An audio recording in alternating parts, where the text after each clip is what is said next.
podcast. I am your host Hussein Talib, and in this episode, I have with me Venchele Sandik talk about how to write better, how to have your success with writing, and pathways to words for success. So, Venchele is an experienced author and writer, editor, and native French speaker with a cognitive education in public health with over 8 years of experience. Her focus is to improve accessibility to health services while supporting education, economic empowerment, and consulting as critical building blocks which empower families to survive and thrive through life-changing events. Vanchel, welcome to this episode of the Success Grid podcast. I'm glad that you're here with me on this episode. Thank you so much for having me. It's a pleasure. Great. So, first of all, because this is the Success Grid podcast, I want you to tell me and the Success Grid Nation, what do you personally think success is, and what do you see from your life experience in business? Especially, you are an author and editor and writer. Other people have misconceptions or definitions of success around you. I think for me, initially when I first started like my journey in writing and also in my public health career, success to me was defined as was very much tied to materialistic things. If you have the car, if you have the fancy title, that meant success. And then I quickly realized that even if I have these things, it doesn't necessarily mean that I'm going to be a fulfilled person. And I think that that's where I shifted from thinking about acquiring these materialistic things, and there's nothing wrong with having more money, to really focusing on what my God-given purpose is. And that's where I think things shifted for me. So my definition of success is not necessarily about having the most money, but really doing, the things or engaging in activities that bring the very best in me and that add value to the world. And so that's how I define success now. And it's not always easy because, again, the two professions that I'm in, it's kind of unheard of for someone to become a billionaire doing that. If nothing else, I think public health and for me as a writing coach, I feel like those are selfless jobs where you give a whole lot of yourself, but in terms of the return on investment, it can take a while for you to see that. And so I think like from my lived experiences, I have learned, again, having lived in another country for a long period of time and then, transitioning because I was born in the US, but I grew up in Haiti. I grew up in the Caribbean. And then really understanding that in order to be successful in life, you also have to have a clear understanding on your values. And those values will shape your mission and your vision statement for your life. And I think in the future, in terms of what I see for myself, I really do want to continue to build communities and networks where I can engage with people and where people can engage with me and where we can have honest discussions on how to build build our brands based on our core values, and also, to infuse it with the writing that we do as well.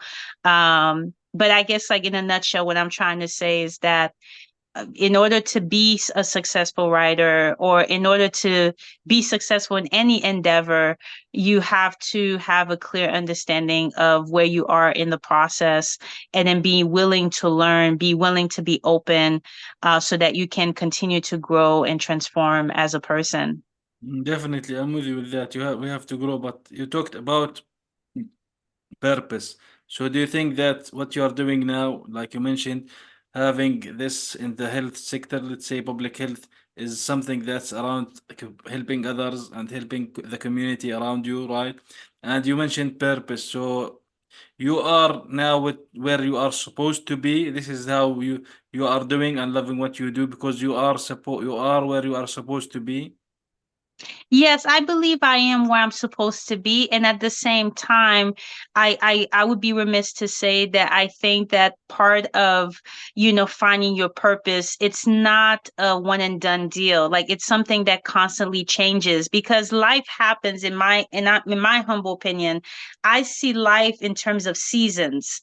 There's a season to plant, and there's a season where you reap the harvest of you reap the fruits of your labor. There's seasons to cry, there's seasons to laugh. And so to me, I think if I'm going to use that frame of reference, it is very important to understand the season that you're in and the things that you need to do in order to continue to thrive in your purpose, or in certain cases, to shift from one mission to another mission. Like I know for me, like when I was in college, like I've always wanted to be a pediatrician. And then in order to be a pediatrician, you have to take all these tough, hard biological sciences, because that's part of the process. In order to become a pediatrician, you have to take these core classes before you go and apply for medical school and all of that, only to realize that what I was trying to do was not aligned with that, initial mission. And so that's where I switched, from wanting to become a pediatrician to focusing on population health. And that's where it landed me in public health. So when we talk about, being where I'm supposed to be, yes, right now in the season I'm in, I feel like I am exactly where I'm supposed to be because I'm pursuing a doctorate degree in public health. And so it shows my commitment to the field. And yet at the same time, anything could change, between today to the next season that I'm going to find myself in. But that's the beauty of life. If I stick around long enough, right? If I keep my eyes open, if I remain open to the possibilities, like I'll be able to see, if I'm still going to be exactly where I was right now, or if I have changed, my preferences have changed within the field. Definitely, life is about season, as you mentioned, and with time passing by, things might happen. We might do certain things, different things, but we must have some kind of uh, I don't I don't want to say passion, maybe love for what we do, because if we don't have that, we won't excel in what we are doing. Like you're doing, for example, multiple things.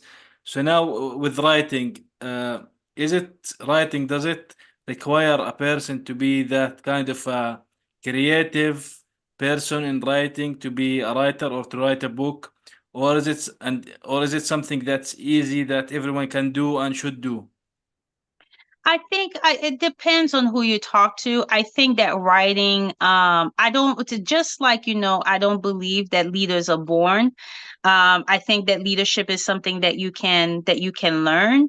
Um, I do believe that writing doesn't always come easy to everyone. So I'm not going to say to your audience that, hey, like it's something that comes easy to everyone, because it's not. It depends on the field that you're in. Some people tend to do a lot of nonfiction writing, a lot of technical writing. But again, there is that possibility and that opportunity, to, really hone in on your creative writing skills, by attending conferences, by taking classes. So I think that writing is something that can be learned. It's something that can be acquired.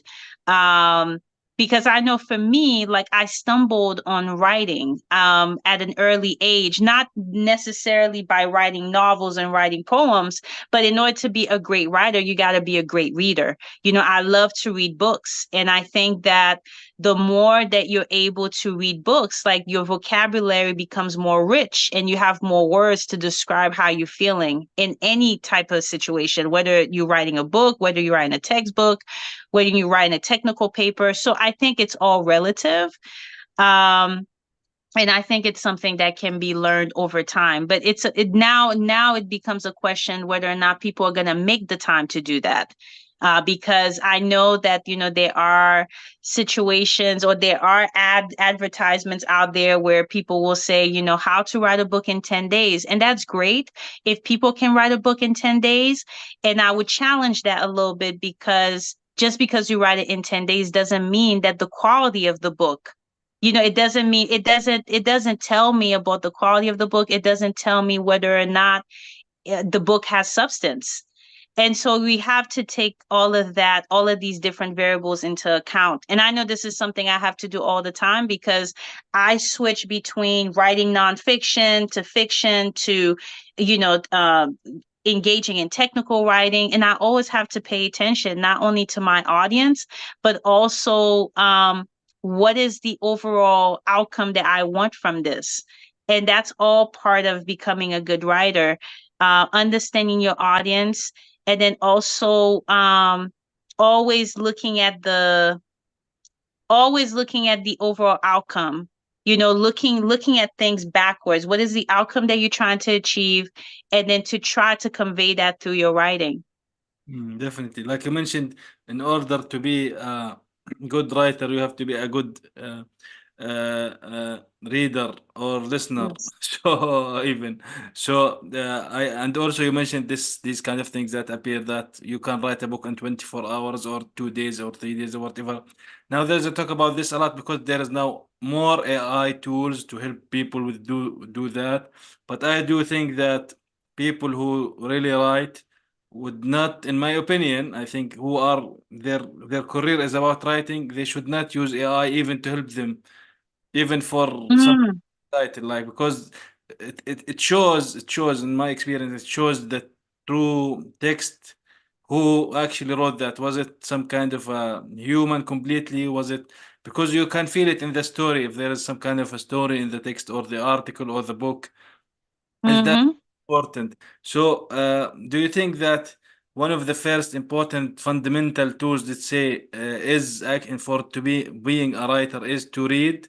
This is the first one for anyone that should be able to write. Yes, absolutely. I think that's the first step.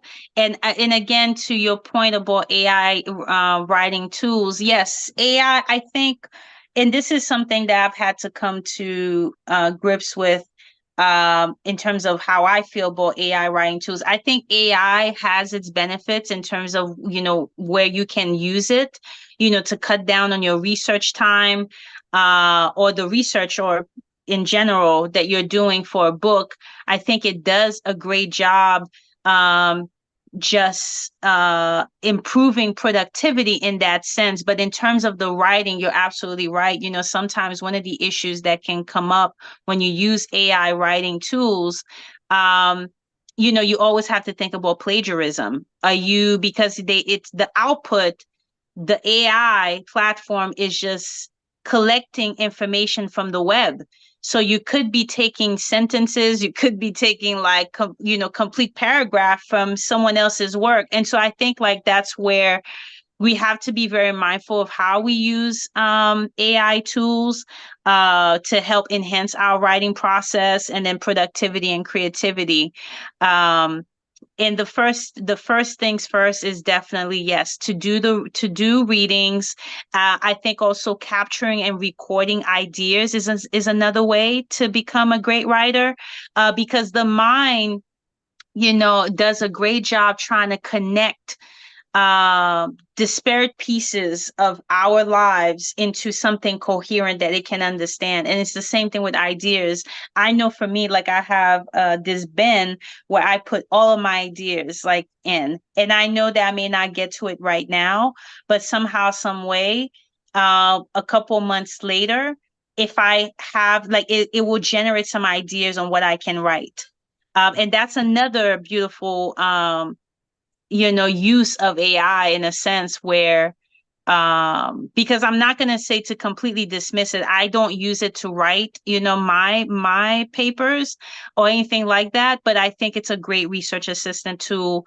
I think if people write blog posts, like if you need some ideas, I can, for example, input, you know, some of the ideas that I have in this bin, and I know it might generate some topics that I can talk about in my blog. I haven't done that, but I know that there's that a possibility. I think the what I want people to remember is that you don't want to have a myopic view on the writing process. You want to give yourself as many options as you can. So we talked about the AI tool, we talked about reading, we talked about recording of thoughts, but also, thinking about writing and editing softwares. I know for me, I use Evernote.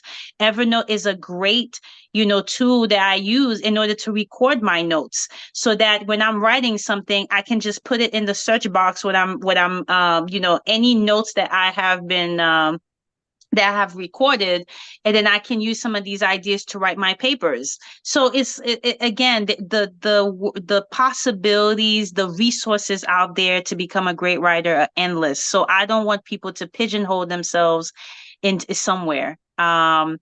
Because in order to be a great writer too, you also have to be able to discern where to get support. You can't do it on your own. Definitely. So what are, do you think, some of the like mistakes in your opinion that happens to people who think of writing and starting now, and at the same time the mistakes that good writers do throughout their let's say maybe job or career? I think that in general, the common denominator between the people who are new to writing to people who are more advanced is really not focusing on the process of drafting something to begin with.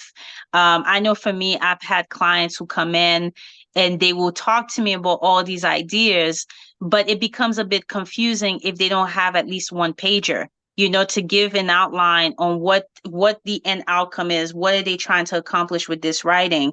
Because if you have the end outcome in mind, it's easier for you to sort of tailor your writing, to that specific outcome. So if someone comes in and says they want to write a novel, but then you're not giving me you're not giving me information on the plot.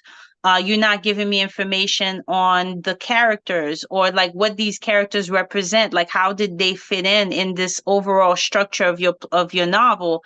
It's going to make it tougher, for me to work with you. And so I think that, part of whether you're an advanced writer or you're new at this, a novice, I think really people need to focus on the importance of drafting a first pager. Hmm. And So within that, and that's the most overlooked step in the process. definitely, because like having the first, let's say, draft of things can give you an opportunity to go through and maybe revise. I know maybe that could be one thing that's important, and see that the stories align, the characters align, for example, Yes. they are.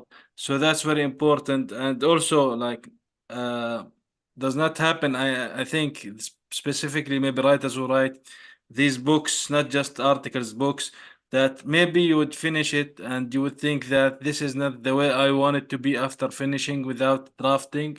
So Mm-hmm. did that ever happen to you? That has happened to me because I'm someone who questions everything under the sun. So what that looks, my writing process, like I would probably write a pager, and then that pager turns into a 3 pager, because I'm of the mindset that um it is important to provide context and to provide details.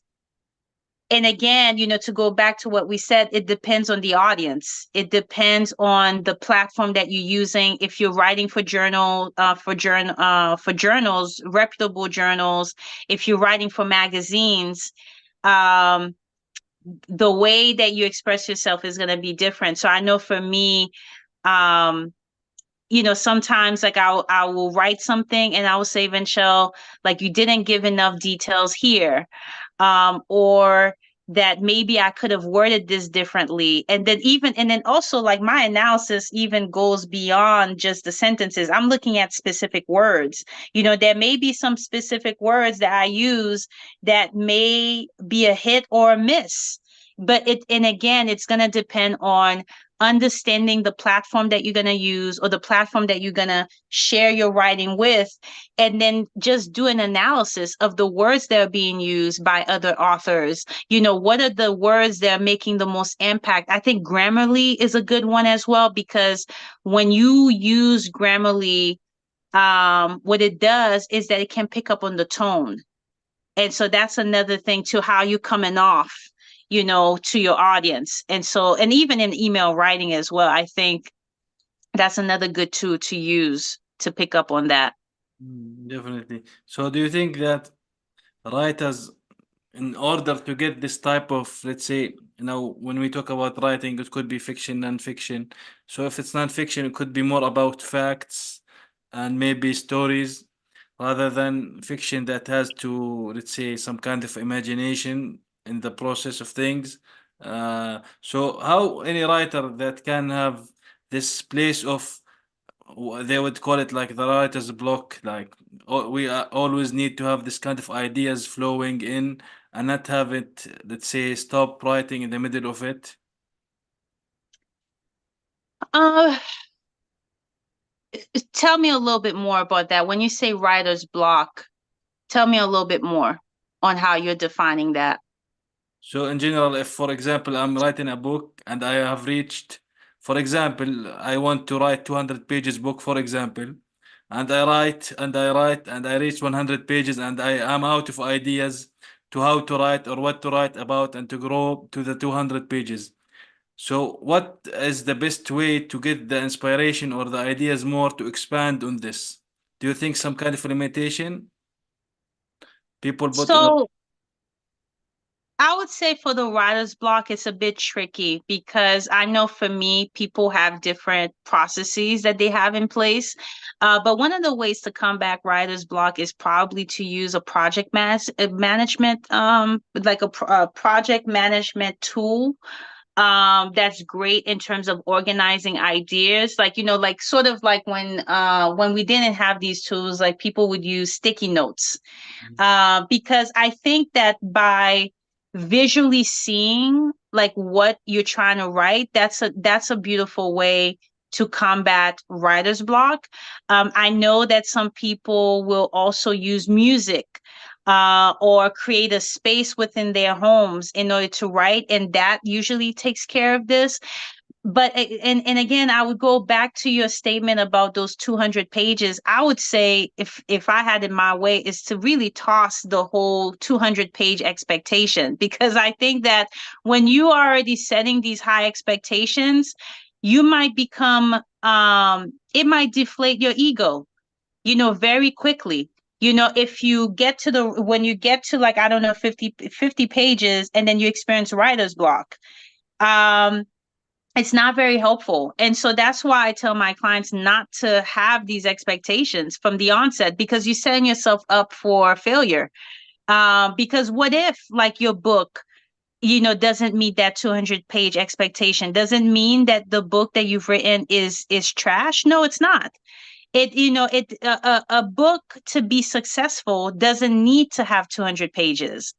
I know that most of the articles that I've written, most of the written work I've done does not exceed 200 pages. Actually, it's less than 200 pages. You want to be concise and to the point, and you want your writing to be poetic, to have impact, to have a specific style. All of these components that I'm talking about, it takes time for you to develop them, because obviously as you read more books, you're able to pick up on other authors' techniques. And that's equally as important as the writing itself. And in order to build your own technique, it's going to take time. And I think that's the problem. We live in a society where, people don't want to wait. It's kind of like Amazon Prime. Let me get what I want to get within 2 days. And that's something that, people need to ask themselves when they are experiencing writer's block, is who am I trying to impress? Mm, Who am I trying to impress? And why do I have these high expectations? Where am I getting that from? Definitely, the effects of some things that we cannot control, that we should think about, that we should be determined by them is not good. We need to have to think about ourselves, our positions, and how we Yes, take our ideas into life with ease, I guess. So there is no rush. yes. There's no rush. There's Let's, no rush. There is no rush because I know people who have taken almost 10 years before they published their book. And the book was not even 200 pages. It was just 60, 70 pages. wow. It depends because as you're writing a book, life is still happening. You know, you have people you may lose along the way. You have, lost relationships, marriages, the birth of a child. Like life still continues. And so people have to become realistic when they have these high expectations on how what they want the book to look like and to feel like. You got to be realistic with your timeline. Definitely. So in regards to book success itself as a writer, when a writer can say that my book is successful, for example, do we refer to the number of sales on Amazon or whatever? Because a lot of people talk, my book is on the top in the New York Times best-selling books. So how a book is defined as a success? It's that I wouldn't be able to answer because it depends on the person who's writing the book. I mean, as a writing coach, I'm a cheerleader. I'm here to provide content feedback. But in terms of determining what success look like for a book is going to vary from person to person based on their core values. I know for me, when I co-authored my first book, my metric of success was not the fact that it was not a New York Times bestseller, but an Amazon bestseller to begin with. I think my metric of success was just that I was able to even get this done I was able to make time to even get this done, to put words on paper and to write it in a way that was authentic, to my experience and that I knew would be very helpful to someone else out there. And then also in terms of even it being on a New York Times bestsellers list, all you have to do is read the reviews. It could be on the New York Times bestsellers list, and you'll still have some people who will say, "But why did it even be like? Why was it even on that list? Because I thought the writing was terrible, And then you have some other people who will say, again, they glad that it received its due credit and that it impacted them in XYZ ways. And they will provide you a list of the lessons that they've learned and how they've been able to apply. And if nothing else, maybe that should be the metric of success. When you write something and then someone can say that I have learned something from this, I've applied it in my life. Maybe that should be the metric of success. But remember that some of the books who have that type of impact may not be on the New York Times bestsellers list. So it depends. It depends on who you talk to. Yeah, definitely. I agree with you. It could be if it could be about impacting people's lives or businesses, for example, and no matter how many, maybe just one. So so that's I think it's a very important thing, and it's not about how many copies book sells because there is a lot of I have seen these kind of books that get a lot and ton of marketing and a Mm-hmm. lot of them get also positive and negative feedbacks because the ideas might not be aligned to all. So Mm-hmm. the number of sales is not the complete overview picture or indicator of the, let's say, the success of the publication or Yes. that's very important. So, Vanchel, what would you be your advice as a final takeaway for people in writing a book? Do they have to encourage themselves to always looking for inspiration more, use tools more, read books more, listen to books, audiobooks, for example? What would be your Yes. takeaway? I think like when we sum up the conversation we've had today is really don't my advice is for people to give themselves as many options as possible to generate ideas.